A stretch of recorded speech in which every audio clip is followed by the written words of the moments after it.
kong mahal, ang puso ko at buhay man sa iyo'y ibibigay. Tungkulin ko'y gagampanan na lagi kang paglingkuran. Ang laya mo'y babantayan, Pilipinas kong hirap.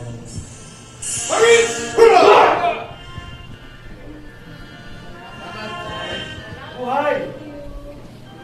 Mabuhay ang bagong bayan ng Pilipinas! Buhay!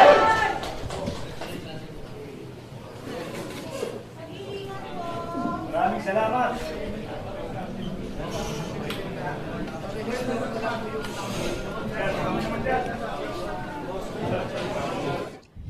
Alright, mga ka-reaction, ito na po ang kabuuan ng napakagandang press briefing po ng mga 18 Marines. Alright, reaction, TV page nagbabalik, reaction. Napakaganda po ng pag-uusapan natin ngayon mga ka-reaction. Ako po, 18 pong Marines ang lumabas na. Ito po mga ka-reaction, napakalupit po nito. Kasama po ni Sergeant Gutesa ang mga Marines na to mga ka-reaction. At ito pa po ang pinakamalupit dito mga ka-reaction. Dahil sa paglabas po ni VP Sara Duterte, ay tuloy-tuloy na daw po di umano ang paglabas ng mga witnesses, mga kasangkot at mga ginamit ni Romualdez, ni Saldico at ni Bongbong Marcos. Naku mga ka-reaction, napakalupit po nito. 18 Marines. Naku, eto na, lumabas na po mga kasama ni Sergeant Gutesa. Umanda ka Tambaluslos, umanda ka Bongbong Marcos, umanda kayong lahat dyan sa Malacanang. Magkakabulgaran na po dito mga ka-reaction. Eto na po, eto na po mga ka-reaction, panoorin po natin. Naku po, yan ang sinasabi natin Naku mga ka-reaction, ito na po sinasabi natin dito mga ka-reaction. Ako po, lumabas na po ang mga Marines na kasama po ni Sergeant Gutesa na naghahatid po ng mga mali-malitang pera dyan sa may Aguada, Malacanang, sa may Forbes Parks, sa may Valle Verde. Naku po, ito na po. Ito na po si abogado, attorney. Magandang umaga po. Magandang umaga po.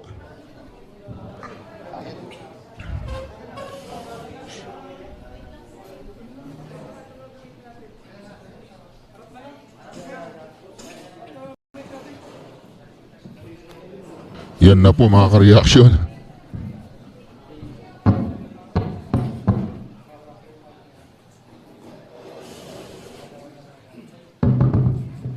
Check.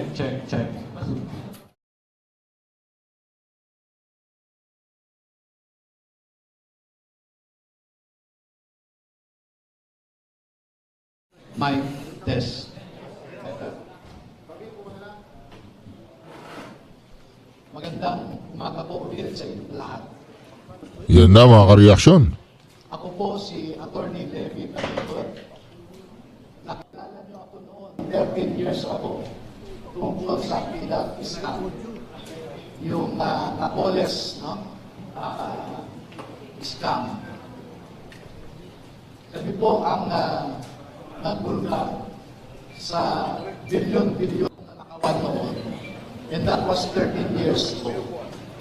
At namin ay magkakaroon ng pagbabago ang ating mga opisyal sa gobyerno. Ngunit makalipas ang 13 taon, yung bilyon-bilyon na ninanakaw noon ay umabot sa trilyones ngayon. Nasadlak tayo sa mas mabigat na problema. Napanood natin lahat ang mga ipinahayag ni dating Master Sergeant Orly Gutesa sa Senado.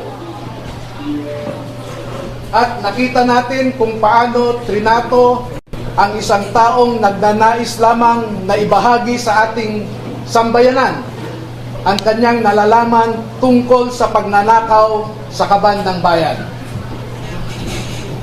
nakita rin natin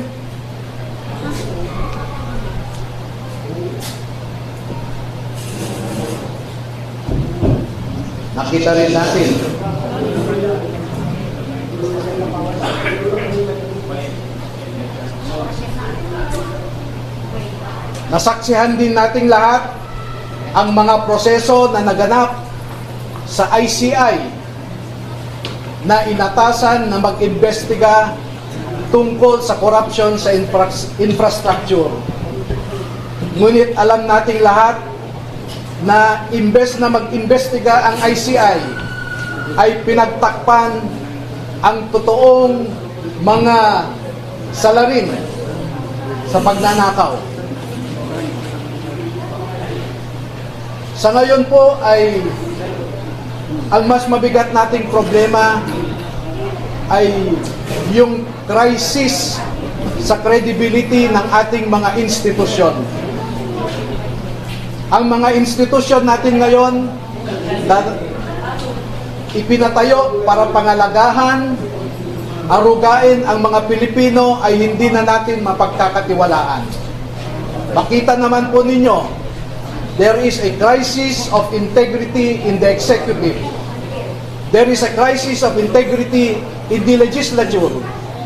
And if you have listened recently to the proclamations of Ombudsman Crispin Remulla, he alleges also a crisis in our judiciary. Lahat ng institusyon natin ay mabigat ang problema. Pero alam naman po natin na ang mga institusyon na ito are just abstract ideas. Our democracy is just an abstract idea. Our institutions are just abstract ideas.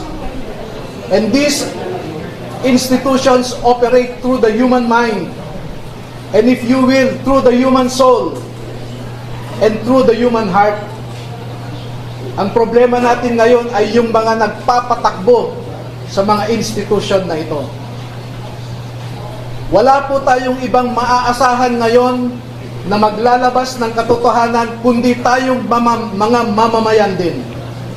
Hindi natin maaasahan ang nasa gobyerno ngayon na ilabas ang buong katotohanan na walang pinagtatakpan.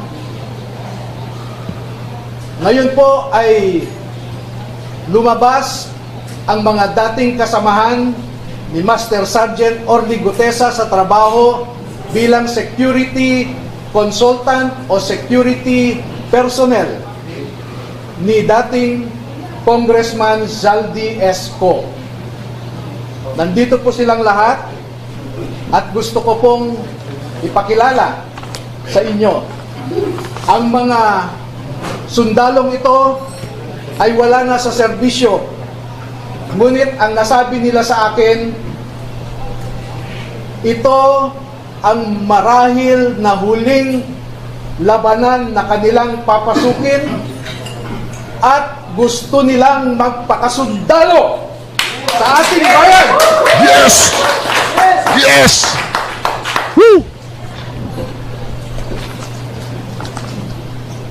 Tinatawag ko po ang isang magiting na Pilipino, si Bernard Tube.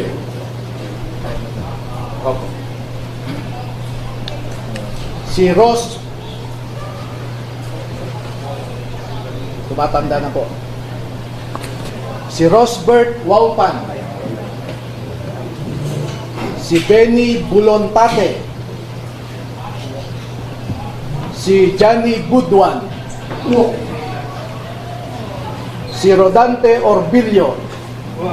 Napansin po ba ninyo sila mga kareaksyon? Wala na po silang maskara. Ganyan po katatapang ang mga Marines. Kaya humanda kayo dyan, kayong mga dinala nila ng pera. Dyan sa Aguada, dyan sa may Baliverde, dyan sa may Malacanang. Humanda na kayo, ito na, lumabas na yung mga nagatid ng pera sa inyo, mga animal kayo. Mga magnanakaw, mga talipandas ng bayan. Rainy Boy Julian. Christopher Esquivel. George Villalon Jr.,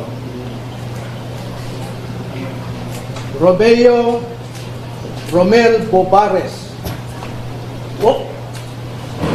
Gil Navidad Jr., Anselmo Taberdo. Ito ang tanong ngayon, Ping Lacson. Paano mo na naman ililigaw ang taong bayan nito sa Blue Ribbon Committee? Ito ang tanong sa inyo dyan sa Blue Ribbon na pinangungunahan ni Pinky na di umano'y dalawa ang kanyang kasarian, sabi ni Senator Miriam Defensor Santiago. Paano mo na naman ililigaw ang taong bayan yan? Paano nyo itatago ang 18 yan katulad ng ginawa nyo kay Sergeant Gutesa? Paano? Wala na, Bongbong Marcos, bumaba ka na dyan, magpakulong ka na. Magpakulong ka na. Walter Manalansan,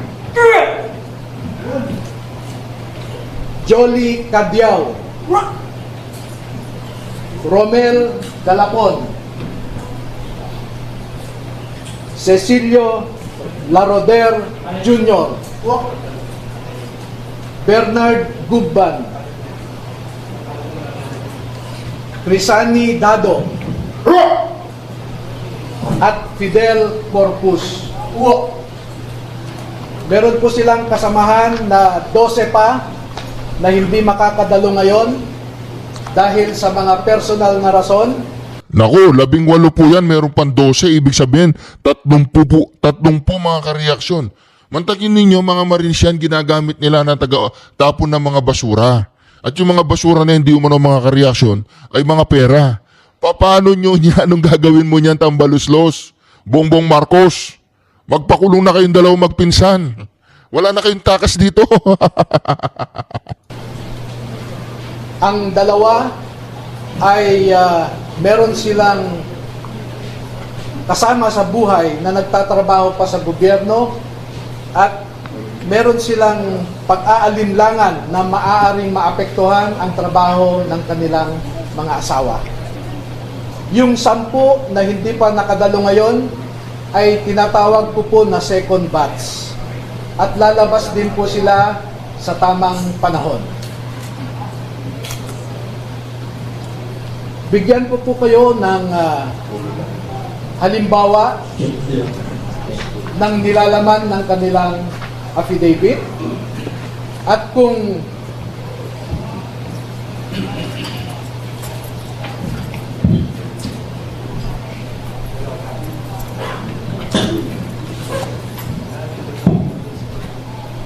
ang proseso po kung paano ninakaw ang pera sa kabal ng bayan ay pwede nating ilarawan sa prosesong ito. Yan na. Marami pong contractors sa buong Pilipinas na napromesahan ng proyekto at hindi pa nila nakukuha ang kontrata ay nag-uumpisa na silang mag-remit kay Ginoong Saldico doon sa kanyang bahay sa Valle Verde Phase 6 sa Pasig City. At daan-daan na maleta ng pera ang dumarating doon. Merong employee si Ginoong Zaldico na binibilang ang mga pera na dumarating sa Valle Verde 6. Pagkatapos nito ay binabalik nila sa maleta ulit at dinadala sa penthouse ng Horizon Homes sa BGC. At mula sa Horizon Homes, doon na manggagaling ang ibinibigay sa iba't ibang mga politiko at mga personalidad sa ating lipunan. Ang halimbawa po ng proseso ay nag-uumpisa sa pagbilang nila ng pera.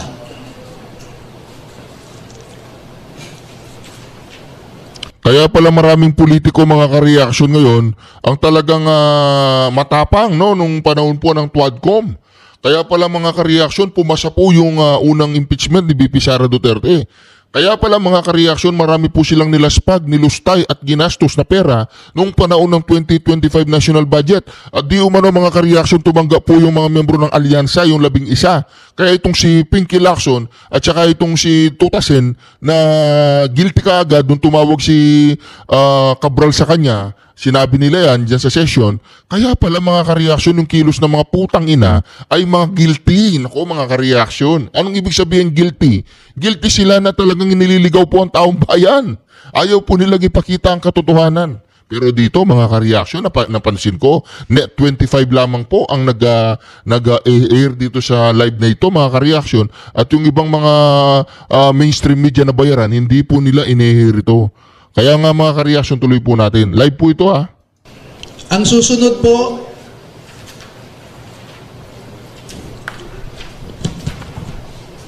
sa larawan sa itaas ay inihahanda ang pera bago isilid sa mga maleta ulit sa Horizon Homes. At yung larawan sa ibaba ay isang halimbawa ng pag-deliver ng pera sa bahay ng isang mambabatas.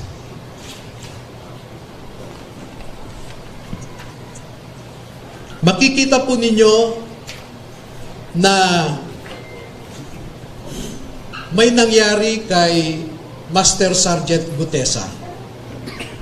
Sa aking tanggap na impormasyon ay napilitan siyang mag-execute ng isang affidavit na kung saan ay sinasabi niya na hindi siya kasali o wala siyang nalalaman sa mga pagde-deliver ng mga mali-malitang pera.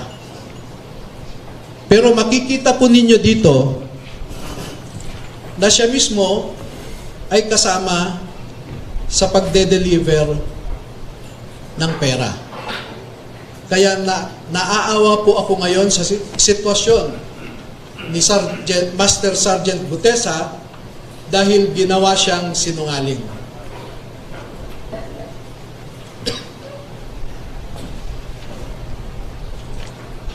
Meron pong iba pang mga larawan na sa tamang forum later ay maglalahad pa kami ng karagdagang mga ebidensya. Pero ang pagde-deliver nila ng pera ay gumagamit ng eroplano,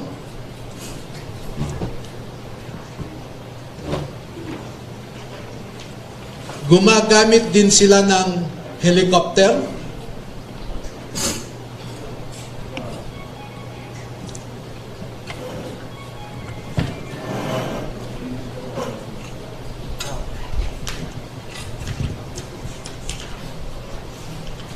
at ganito po ang mga dinideliver sa mga bahay ng ilang mga mambabatas.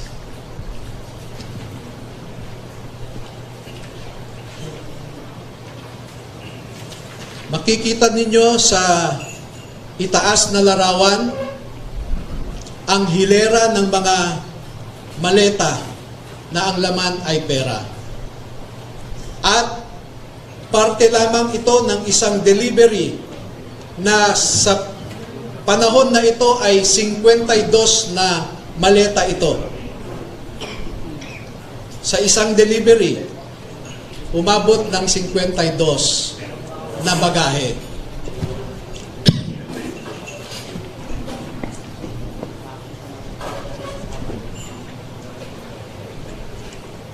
Makikita rin po ninyo na ang ating mga ebidensya ay minsan kinukuhanan ang buong bahay ng mambabatas, buong bahay ng mga ilang nasa media.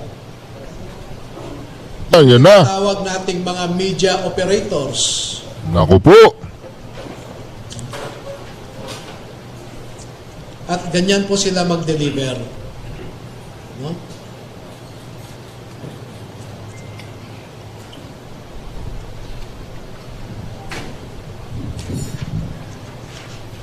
Makikita po ninyo sa ibabang larawan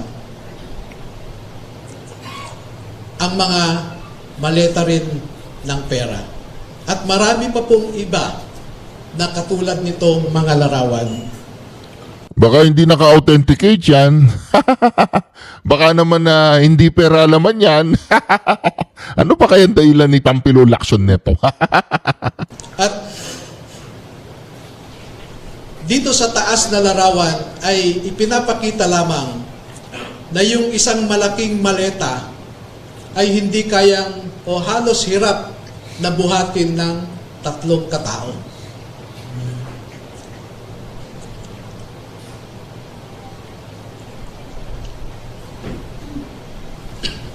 Ngayon po ay merong pangalawang aspeto ng affidavit ng ating mga magigiting na Pilipino na nasa harap natin ngayon. Meron silang mahalagang napansin, naobserbahan, at alam sa kanilang personal na pananaw dahil nasali sila sa isang importanteng operasyon. Ito po ay patungkol sa nangyaring operasyon ng ICC. This one. Alright, reaction. Nasangkot po or nasali ang mga sundalo natin sa ginawang operasyon ng ICC investigators sa Pilipinas. Naku po! Unang dumating ang mga ICC investigators sa Pilipinas noong December 2028.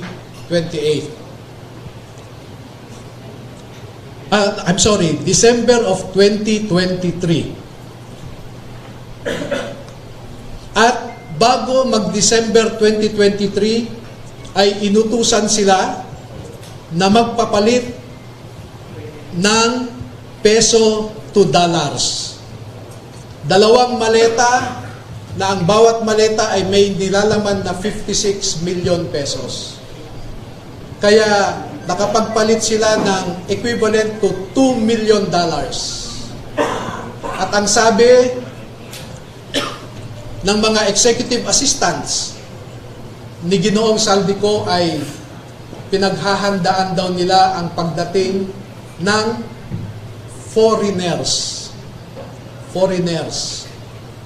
At kalaunan ay nakilala ng mga ito na ang foreigners na binabanggit ay mga ICC investigators.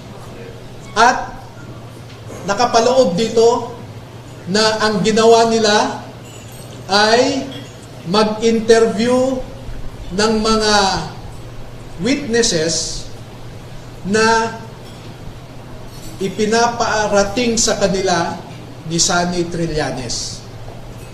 Wala silang ibang in-interview na mga witnesses kundi ang mga tao lamang na pinapadala ni Sunny Trillanes.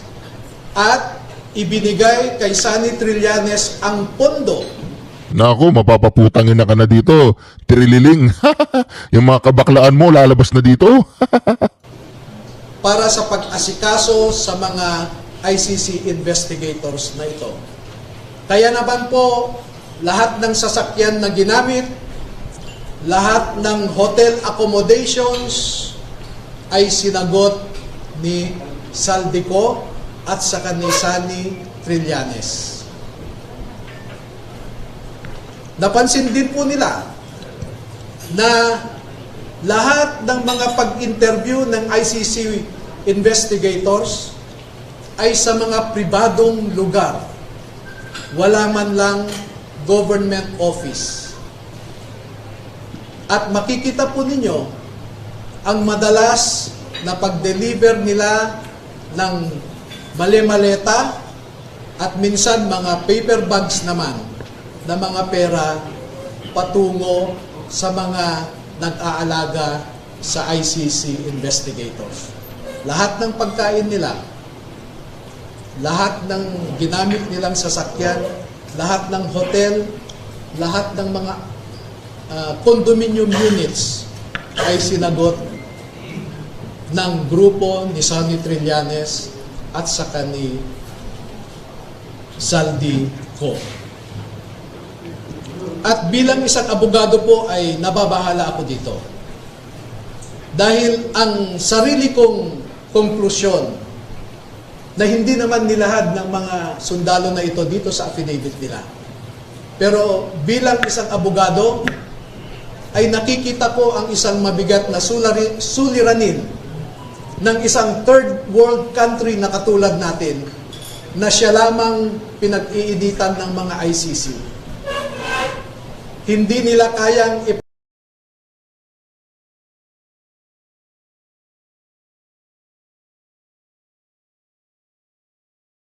interviewed people, kinausap na mga di umano ay EJK victims' families sa bahay Kalinga ni Father Flavie Villanueva.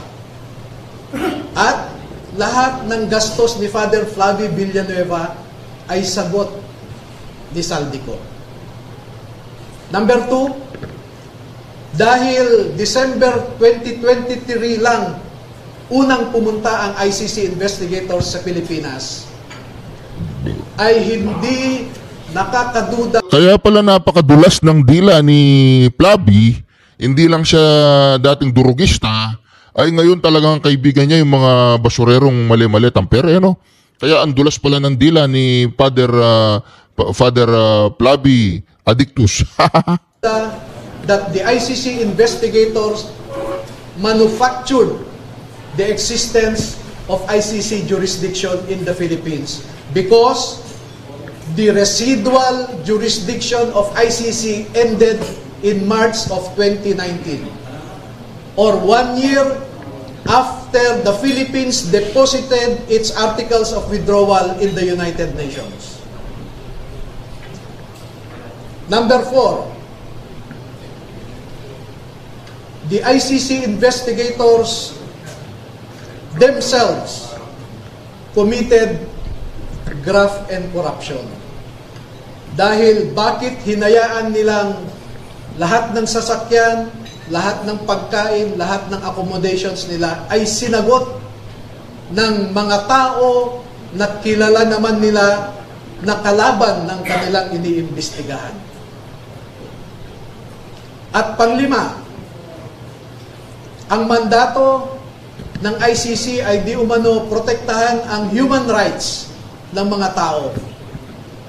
Pero bakit hindi sila nagbigay o nirespeto ang human rights ng isang tao na kanilang iniimbestigahan sa pamamagitan sana ng pag-imbestiga ng mga ibang tao na hindi pinapadala ni Sonny Trillanes? So yan po ang buod ng kanilang affidavit.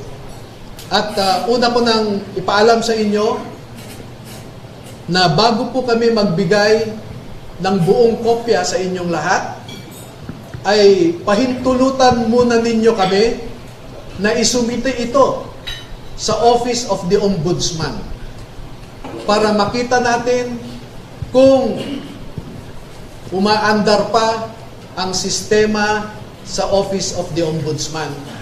Dahil isa ang ngayong ombudsman natin na binanggit dito sa affidavit. Pangalawa, ay magsusumiti rin kami sa ICC mismo para malaman ng ICC ang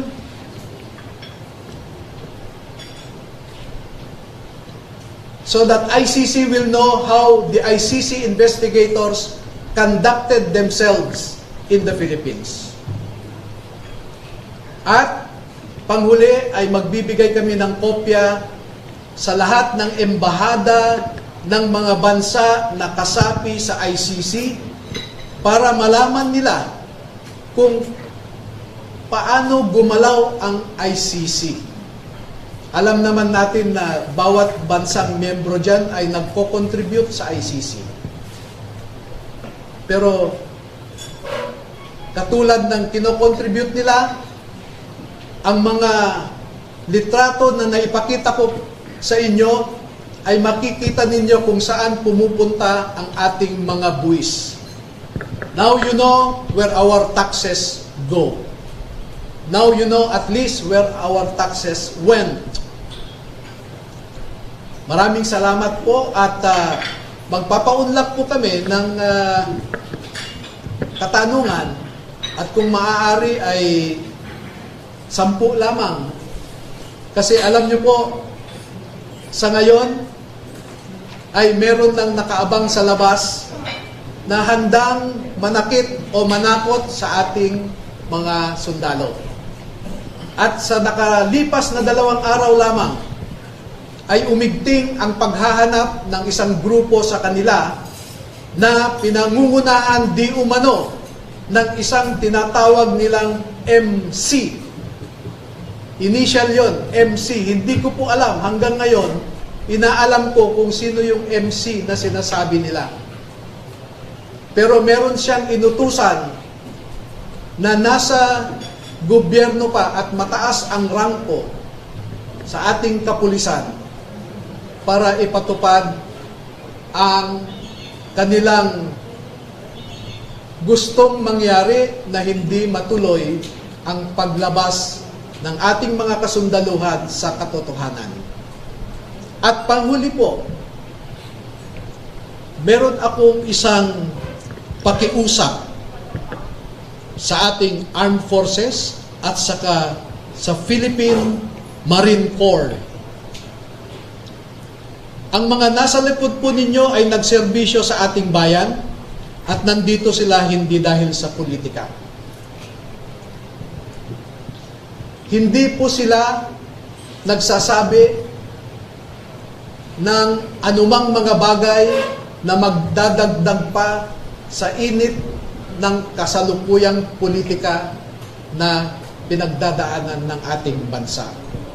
Bagkus ay gusto nilang makaambag na iangat ang imahe ng ating mga institusyon katulad ng Philippine Marine Corps na lumalaban sa kalaban ng Estado. Pero kung susuriin ninyong mabuti, ay ang kalaban natin ay ang mga nasa matataas na pwesto sa gobyerno.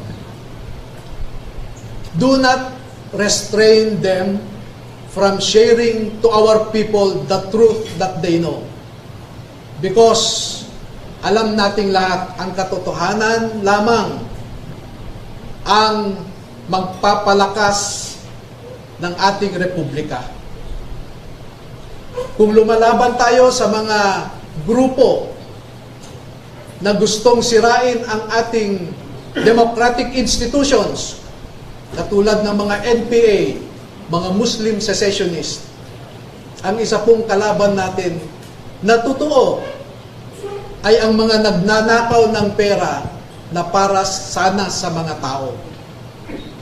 Tayo po ay nagpapakapagod para lang may maihain tayong pagkain sa ating mga pamilya. Pero sila po ay nagpapakapagod kung paano gastahin ang perang ninakaw nila sa atin. Maraming salamat po.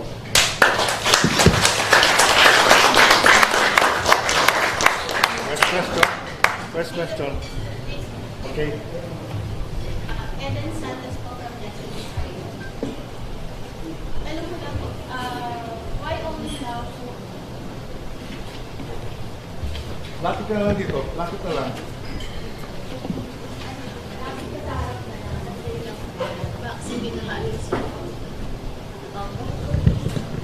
Bakit po ngayon lang po lumabas o lumutang ang ating mga sundalo at pagkaka-aresto, kaya dati sa ulo at lumawak pa or hindi tumayos matapos tapos yung investigation sa blood control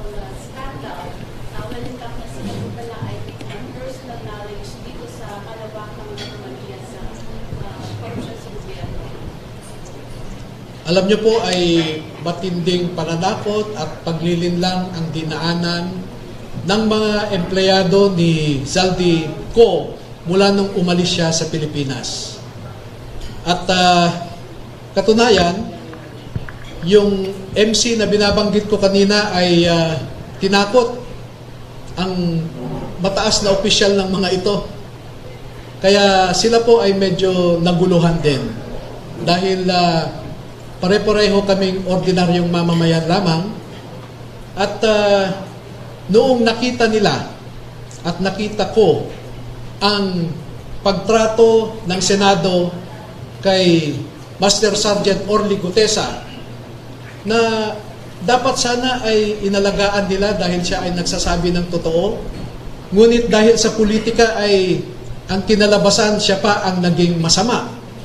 At katulad ng sabi ko, makikita po ninyo na yung mga nagnanais na mapagtakpan ang katotohanan ay pinilit nila si Saldico na mag-execute ng isang affidavit na nagsasabing pinilit lang siya ni Senator Marcoleta, pinilit lang daw siya ni dating Secretary Mike Defensor, at isinabi niya doon na hindi daw totoo ang kanyang sinabi na meron siyang kinalaman o partisipasyon sa pag-deliver ng mga mali-maleta ng pera. Pero ipinakita po namin sa inyo ang isang larawan na kung saan nandoon si Master Sergeant Gutesa na kasama sa pagde-deliver ng pera. Pero gusto kong iliwanagin din na si Master Sergeant Gutesa ay na-assign sa isang media operator ni Saldico. Pero sinisweldohan siya ni Saldico. At di kalaunan ay dahil kulang ang tao sa pagde-deliver, kinuha si Master Sergeant Gutesa at 2 linggo lamang siyang nasama sa pagde-deliver. Pero alam niyo po, ang mga kasundaluhan na nasa harap ninyo,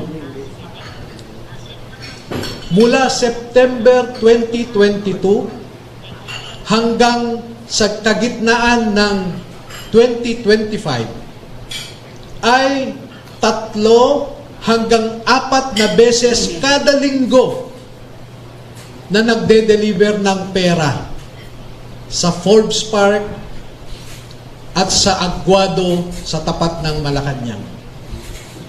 Mahigit 100 beses silang nag-deliver at kada delivery ay hindi bumababa sa 20 na maleta.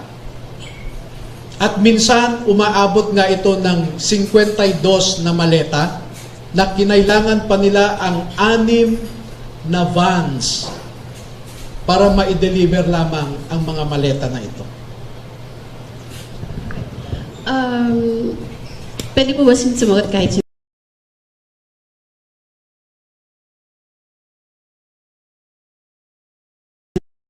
deliver linggo-linggo, kahit yung isang masasabi po natin na magko-corroborate po dun sa iba namang sinabi ng mga nauna nang nagsalita before sa mga hearings, sa mga investigation po.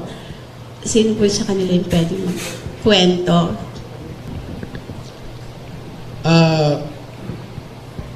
Ako po ay, bago ko sagutin yan, no? Para, I want to put in context my answer and why that is my answer. I am a lawyer, a litigator for 26 years. I deal with facts. I don't speak without basis. I do my homework.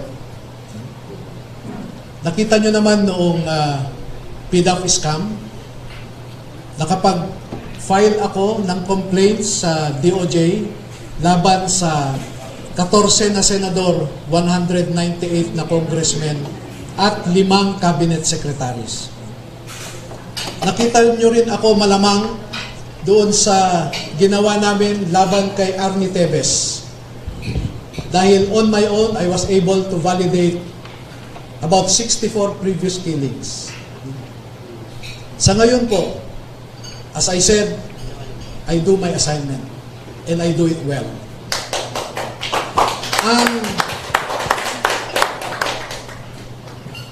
Ang ugat at pinuno ng pagnanakaw sa ating bayan ay walang iba kundi si President Marcos. At hindi gagalaw si Speaker Romualdez o si Zaldico na walang pahintulot kay PBBM. Dahil bakit siya tumanggap ng mali-malitang pera? Hindi ba siya nagtanong saan galing ito o para saan ito?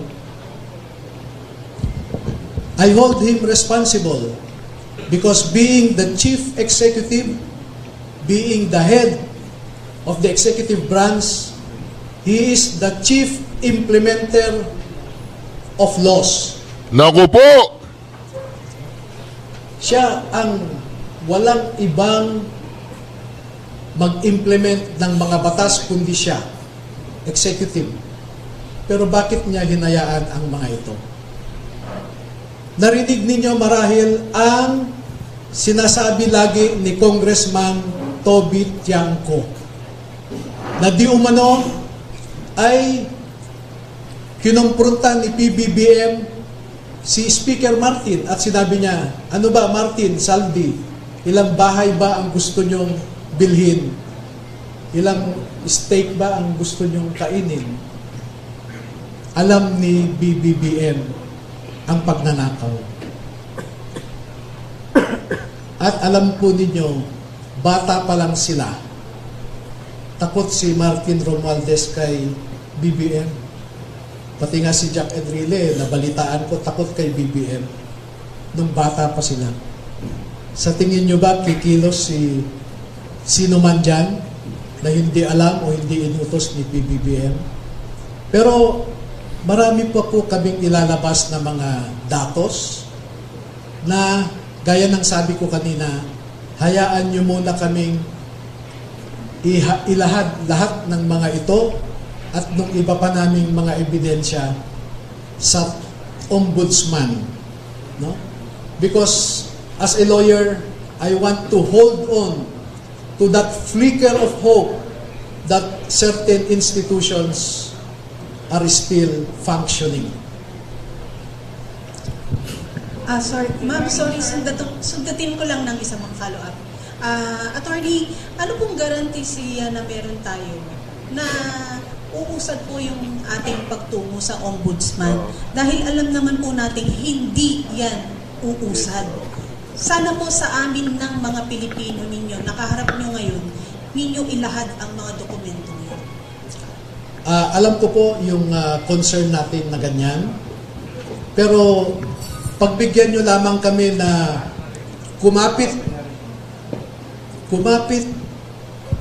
sa naiiwan pa nating pag-asa na gumagalaw ang ating institution.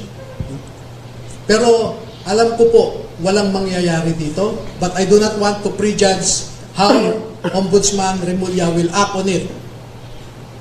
I still hope that he will remain true to his oath of office.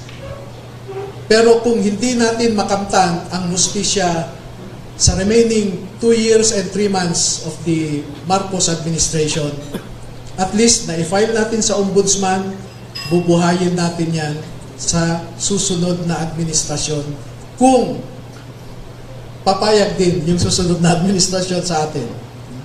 Pero magbibigay po kami sa inyo, huwag kayong mag-alala. Uunahin lang namin ang Office of the Ombudsman at ibang opisina. We will send you a soft copy.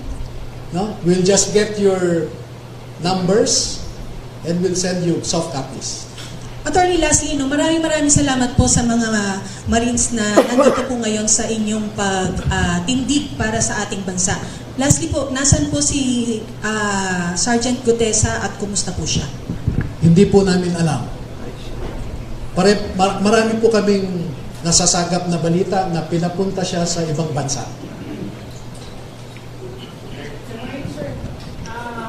Maraming salamat sa opportunity sa mga kasundan na nandito na nakikita mo. Hindi ka tulad ng Gutesa. Pero hindi unawaan ko na hindi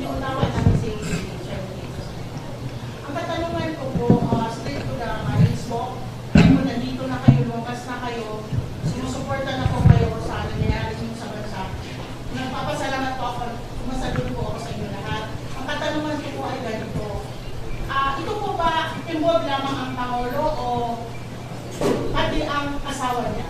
Kayo po ba may knowledge na pati asawa niya pumasok sa ganitong transaction? Ako na lang sasagot. Sige. Alam niyo po ay iniiwasan namin na isangkot ang mga pribadong individual. No? And I consider the First Lady as still a person outside of government. Okay? So technically, she is not a public official. The same treatment is accorded to some media practitioners who receive several maletas.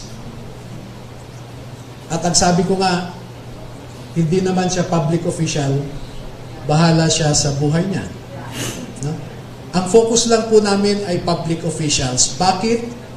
Dahil sila ang pinagkatiwalaan natin na pangalagahan ang mga Pilipino. Pero inihahambing ko sila sa isang pinagkatiwalaan na kasambahay. Pasensya na po sa mga kasambahay. Paghahambing lamang ito. Pero nangyayari naman ito sa totoong buhay na pinagkatiwalaan mo yung kasambahay pero pinagnakawan ka niya. Ito, mas masahol pa sila. Sir, susulan ko lang po. Kailan ko lang po ang katanungan ko. Ano ba yung essence ang maglabas nyo ngayon para sa skandalo na nangyari sa bansa? Matindi po kasi ang nakalap nating impormasyon. Pati sa COMELEC, nadedeliveran ng mali-malitang pera. Paano pa tayo aasa na o maniniwala na ang mga nakaupo ngayon sa pwesto ay tunay na halal ng taong bayan? Yung anomalya po sa COMELEC, as early as the elections of 2016, I participated in the gathering of evidence to prove the Smartmatic anomaly. And you can ask now Senator Soto, President, Senate President Tito Soto, about the information that I gave him to prove na maanomalya ang ating eleksyon. Meron po kaming ebidensya na ibinigay sa Senado na isipin po ninyo bukas ang halalan, pero may mga vote counting machines na kahapon ay nagtatransmit na. At ang prueba namin po dyan ay yung machine log na ang paliwanag ng COMELEC noong 2018 investigation ay baka po yan ang final testing and sealing noong kinagabihan ng eleksyon. Hindi po pwede yun. No? At ang may mga nakaupo sa Senado ngayon na sila ang nagharang sa investigasyon na yan. At hanggang ngayon, niloloko pa rin tayo ng COMELEC. Seryoso? Hindi. Seryoso. Ang mga senador natin, na-deliveran. Bakit? Alam namin po ang rason. Ang mga mambabatas, grabe, ang description nga ng mga ito ay matakaw yung ilan dyan. At ang nakaka-insulto po ay yung mga maiingay sa Kongreso ay sila palang matitinding tumanggap ng mali-malitang pera. As I said, the executive, the legislative branches of our government are at their lowest in terms of integrity. Executive, ganun din. May mga perang galing sa mga iba't ibang departamento. Ang tinitingnan lang natin ngayon ay flood control. Tiningnan ba natin ang irrigation, for example? Baka mas matindi ang irrigation projects na anomalya. Tiningnan ba natin yung mga reforestation projects sa Department of Environment na sasabihin nagtanim sila Pagdating ng COA, hanapin ang tinanim, sasabihin lang, nangamatay ang mga tinanim.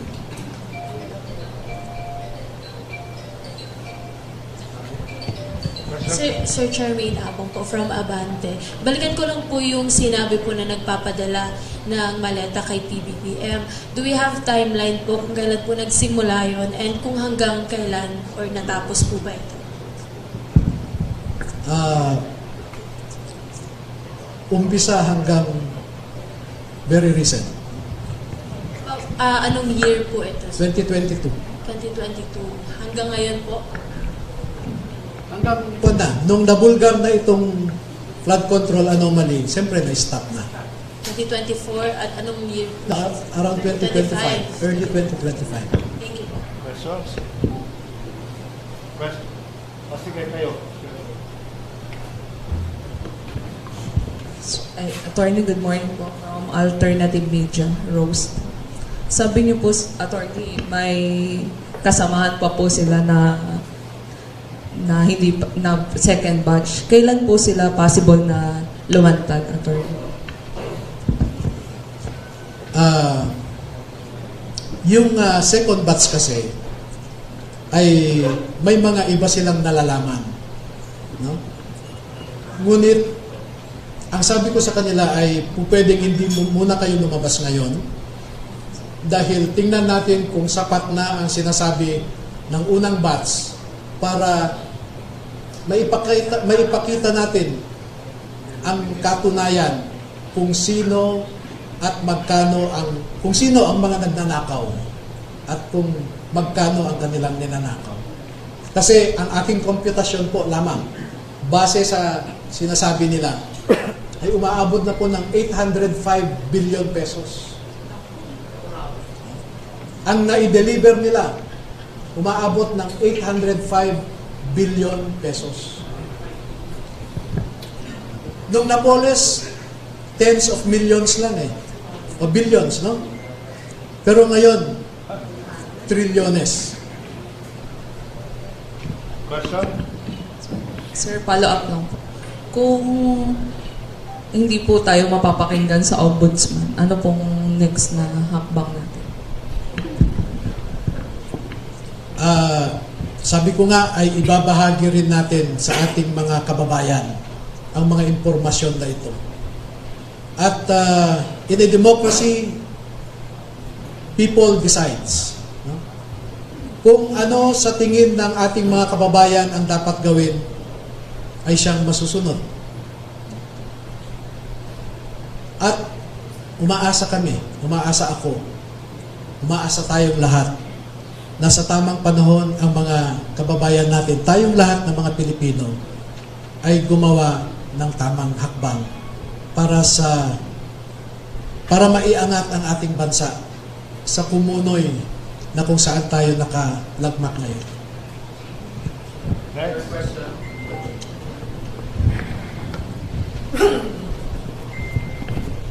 Yeah, Dwayne Dizon from Russia Today, Arte International.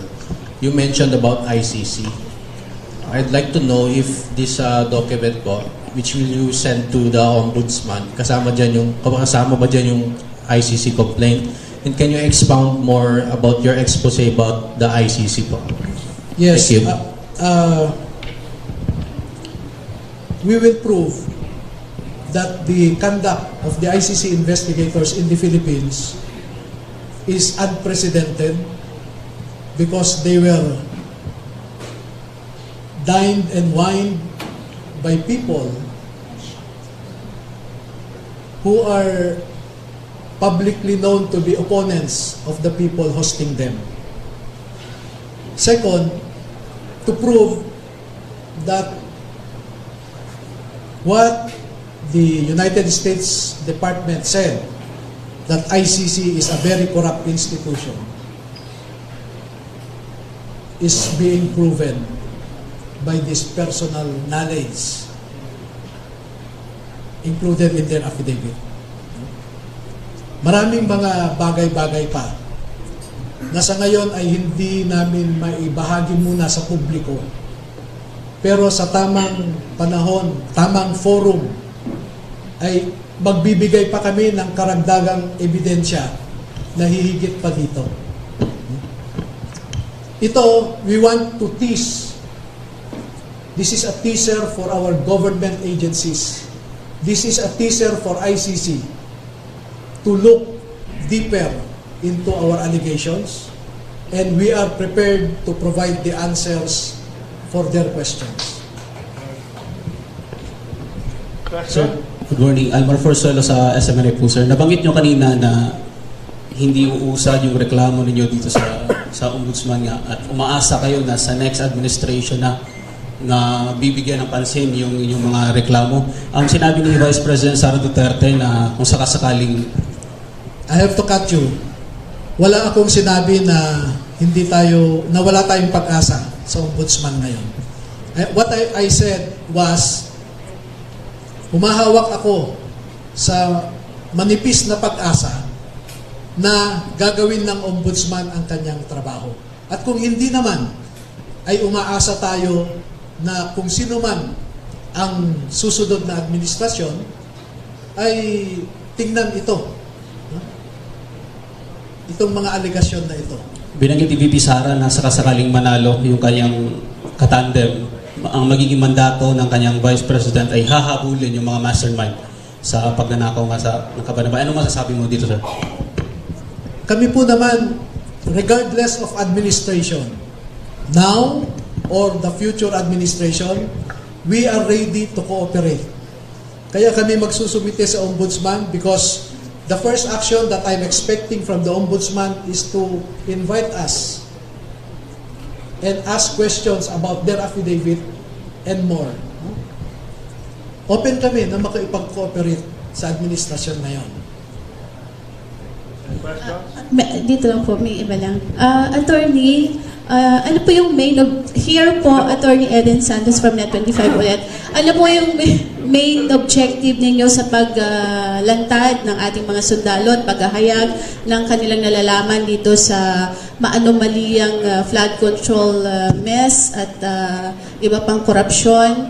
Hanggang saan po kayo hahantong? Gaano po yung tapang ninyong lahat?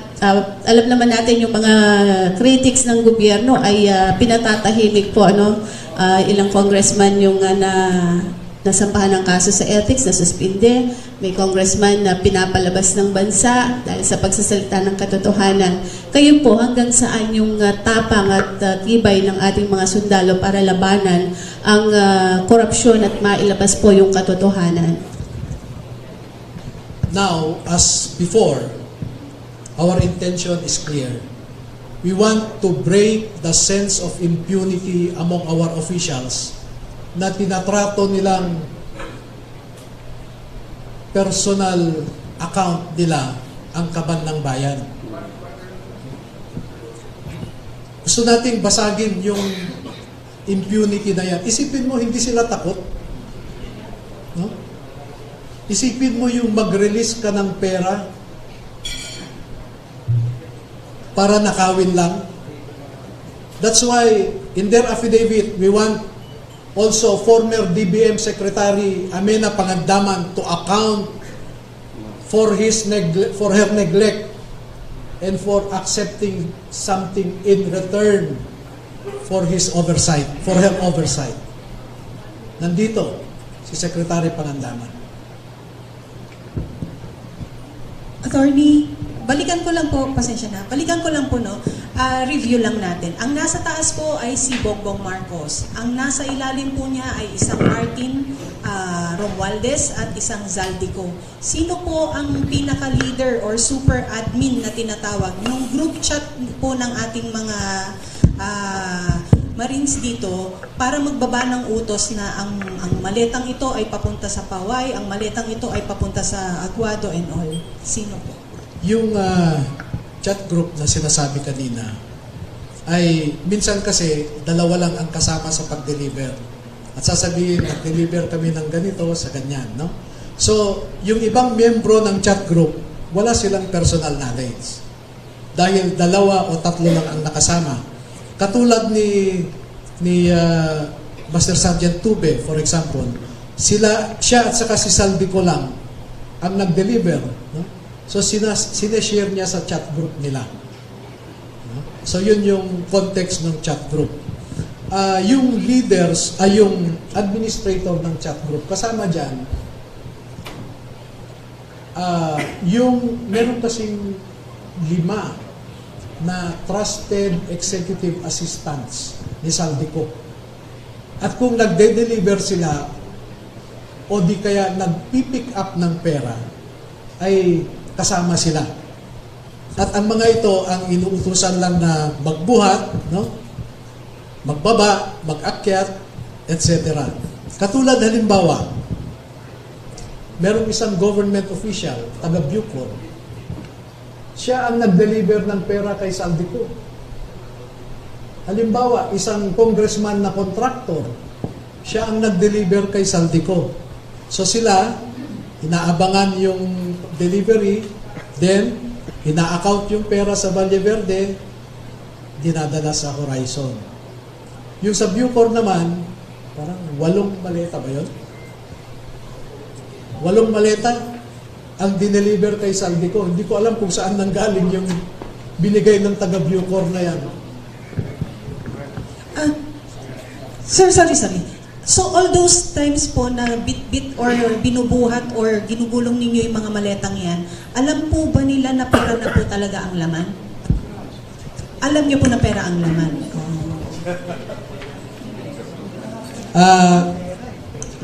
Ito po, no? Halimbawa nito, makikita nyo yung portion na ito, crinap ko lang, tuhod yan ng isa sa kanila. Tuhod niya, nakuhanan nung nagpicture, no? So, alam nila na pera. Question. Magandang umaga sa lahat. Maraming salamat po sa inyo. Advance salute sa mga ex-military natin na lumabas ngayon para panindigan ang mga nalalaman. Ang tanong ko lamang po, just in case po ba na sila ipatawag sa isang Senate hearing or what, sila po ba ay nakahanda na dumalo dito? Dahil doon lamang po natin maipapakita ang tunay na essence ng paninindigan. Yung makita ka sa media at makita ng mga buong sambayan ng Pilipino ang inyong tapang at paninindigan. Salud po sa inyong lahat. Kayo po ba ay nakahanda na humarap sa Senate hearing? Maraming salamat sa inyo. Kasama namin kayo sa laban para sa bayan at mamamayan. Mahalin natin ang Pilipinas. Can we have last, Sir, Attorney, last question questions, po. please? Last 3. Sa Ronda Balita Nacional, Marites Escoto po, nasa inyong harapan. Sir, ang katanungan po kasi ng marami, parang kung aantayin pa natin ang another administration para magsampa sa mga gumagawa ngayon ng katiwalian, kung hindi po uusad sa ombudsman, sir, pwede po ba natin idaan sa Supreme Court, pailan sila ng mga criminal liabilities po. If ever po, hindi po gumalaw ang ombudsman at kasama din po siya sampahan. Ito po ko sa gusto namin maano sir ano sa inyo, marinig. Kung may ganun kayong plano. Nasabi ko kanina, handa kaming makikooperate sa gobyerno. Alin ahensya ng gobyerno? DOJ, Ombudsman, Senate, Blue Ribbon, or House Committee on Good Government. Ready po kami. Pero ang problema, una, duda ako sa House. Kasi yung mga committee chairman dyan, karamihan ay nagkaroon, no? Alam niyo po ba na every Quadcom hearing ay may dinedeliver sa Kongreso na pera? At nakikita rin nila na yung dineliver nilang pera, paglabas ng mga mambabatas sa likod, sa may flagpole, doon lumalabas, nagpapasundo ang mga mambabatas. Bit-bit na nila yung mga dala ng mga ito na paper bags. Ang isang paper bag, 5 to 10 million. At napakaraming beses ang hearings. No? marami pa hong iba. Kaya sabi ko, handa naman kaming makikooperate. Ang gusto ko lang sanang i-request sa gobyerno, huwag naman nilang ipitin ang mga ito. Huwag nilang gawin yung harassment katulad ng ginawa nila kay Sergeant Gutesa. Dahil hindi kami papayag na tatratuhin nila kami ng ganon. Alam ko, maraming nagpapagamit na nasa security forces. Maraming nagpapagamit. Pero isipin nila yung esprit de corps. Kung galing sila sa PMA, tandaan nila yung honor, integrity, courage. Kung sa Philippine Marines nila, tandaan nila yung kabayanihan, karangalan, at katungkulan. Sa mga pulis, tandaan nila yung motto nila, to serve and protect. Sa Armed Forces of the Philippines, tandaan nila, ang constitutional obligation nila is to protect and serve the state and the people. Hindi naman sinabi ng Constitution in 4 instances. Ang sabi, the Armed Forces of the Philippines is the protector of the people and the state. Hindi niya sinabi ito na government or the administration. Maliwanag doon. Ang state kasi is comprised of 4 elements, no? People, government, territory, sovereignty.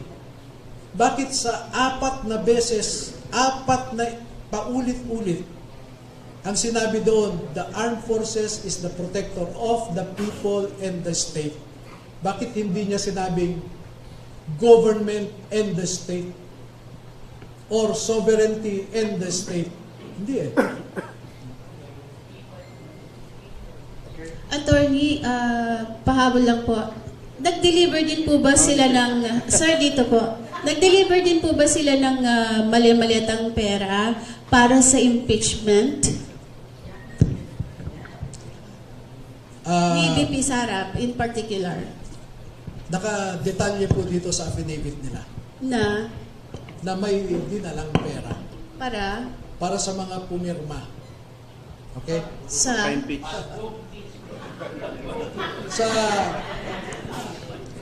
Townhouse Units 8 and 9 Polo Club, Manila Polo Club Townhouse Units 8 and 9 Forbes Park. Ilang maleta po yung dinala doon? Naku po. Parang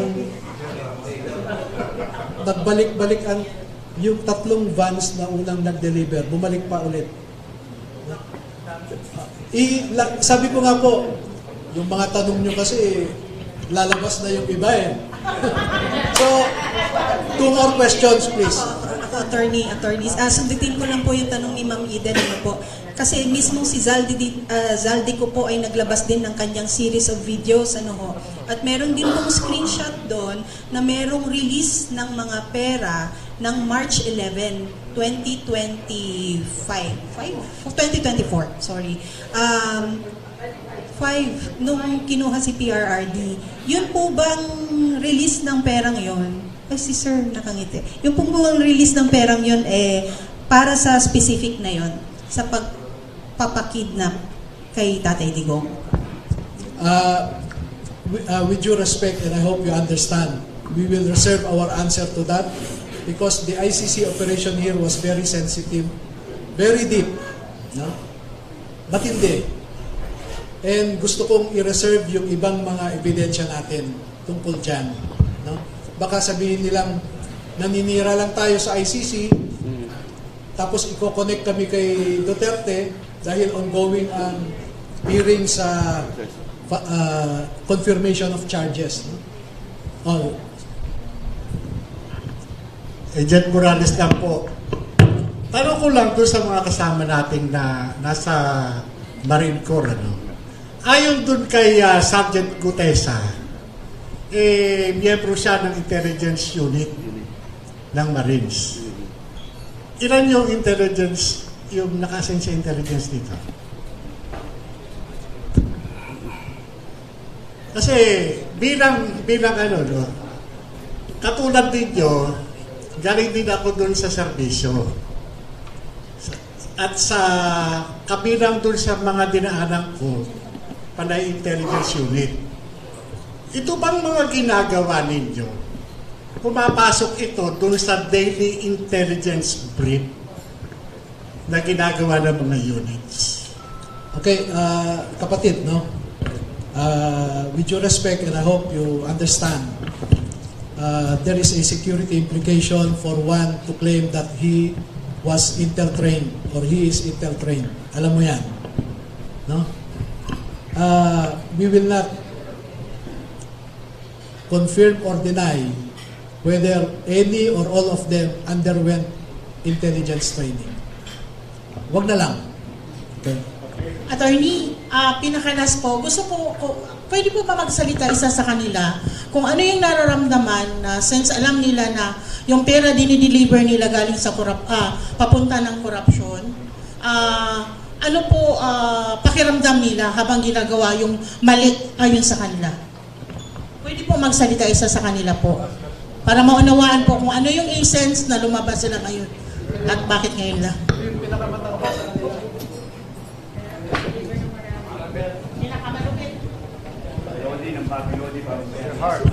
Hello. Good morning po. Ako po si Johnny Buduan. Ganito pa kasi ang nangyari sa akin. Yung mga, since nung kami ay na-assign kay Boss Saldi and family,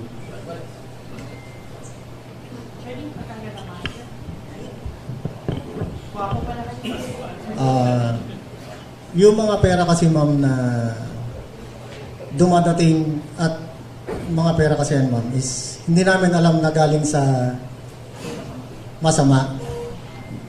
Although kami ay isang empleyado lamang ni Boss Saldi and family. Kaya nung lumabas po yung issue na flood control na yan, doon namin po napagtanto na yung mga mali-malitang pera na yan namin dinideliver sa mga iba't ibang nakaupo sa ating mga gobyerno ay galing po pala sa nakaw. Pero kung alam po, nung umpisa pa lang na alam po namin yan, siguro naman bawat isa po sa amin eh hindi po tumagal po sa ganyang trabaho. Kami po ay napag-utusan lamang yan sa mga ganyan naming trabaho. Kasi parte po ng trabaho namin yan. Pakiramdam po namin ma'am ngayon na talagang napakasama bilang isang ama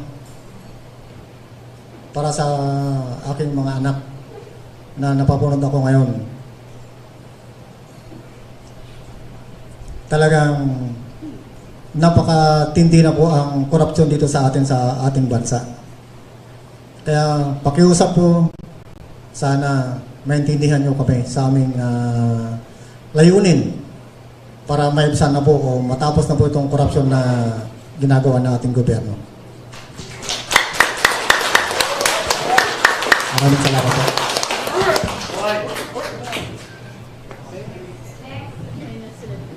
Ako po, sana ako na po pinakala. Sorry po. Sana rin, isa rin po sa kanila or ilan sa kanila ang makasagot din po sana.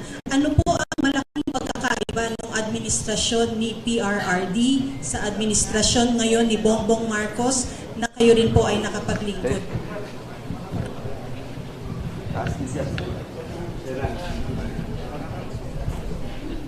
Malaki po ang diferensya. Nung si PRD po ang nakaupo. Nung si PRD ang nakaupo bilang presidente ng Pilipinas, makikita po natin na yung mga anak natin ay free silang dumaan sa kalsada kahit ginagabi sila. Wala pong nangyayaring masama. Pero ngayon, napakatindi. Ultimo bata, nire-rape ng mga animal na mga punyetang mga rapist na yan. Mga adik. Lumantad na lahat ng mga adik. Wala nang upo si PBBM. Wala po. May malita po bang narinig sa dating administration na deliver, sir? Wala po. Okay. Ulit, hindi na record.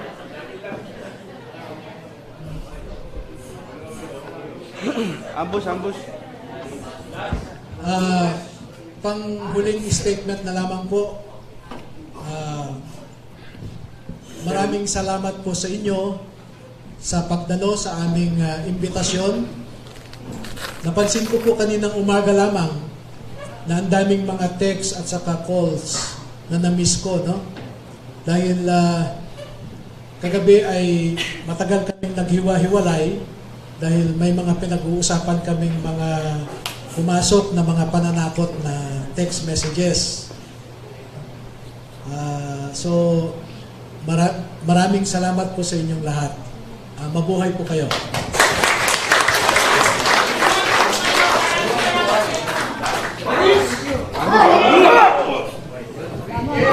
Kakanta po kayo. Papakantayin natin ang ating mga Marines. Pero kakanta po muna sila ng bayan ko. Oo. Yun po ang request ng mga kasamahan ko na pagkatapos nito ay gusto nilang kantahin ang bayan. Okay. Sinong mag-umpisa?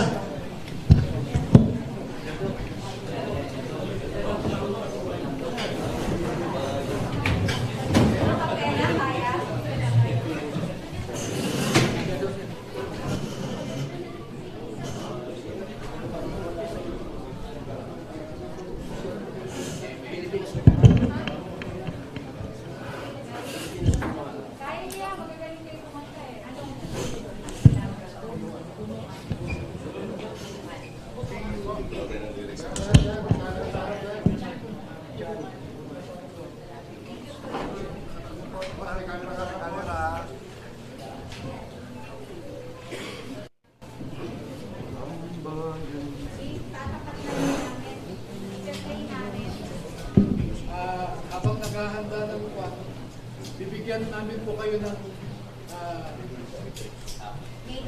link analysis kung saan pumunta ang mga pera, no? So, bibigyan namin po yung soft copy sa inyo. Okay.